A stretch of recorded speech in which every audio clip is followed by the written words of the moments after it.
ድርሻ ነው። ምንድነው ወንበዴ ማድረግ የሚችለው ጓዶች?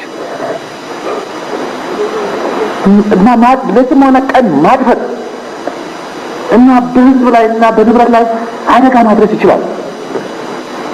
ጎሪላ ማለት ዝንጀሮ ማለት ይሄው ዛሬ እኛ ምሳሌ ነው የሚጠይቀው እንጂ የነሱን አይደለም። ዛሬ እኛ መንግስት ነን፣ ፓርቲ ነን። ለህዝብ ጥቅም፣ ለህዝብ እኩልነት፣ ለህዝብ ሰላም ነው የሚደከመው። ይሄ ሁሉ ህዝብ ልጅ የሚረክፈው ኃይል አለን እንዳልኳችሁ ለእናንተ ለማጣናት እና ግብዝ የሆነ ቋንቋ አይደለም የምናገረው።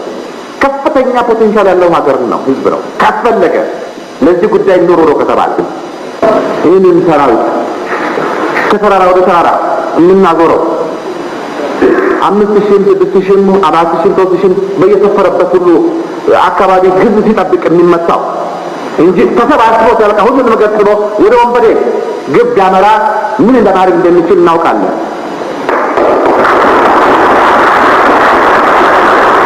ሱዳን ጠረፋችን ተደፈረ ብለን ሶማሌዎች ደፈሩን ብለን እንደዛ እንደ አራስ ነብር ከዳር እስከ ዳር ተጫዋጭሆን የተንቀሳቀስን ሰዎች እንጃ እንደ መርዝ ይለመዳል መሰለኝ።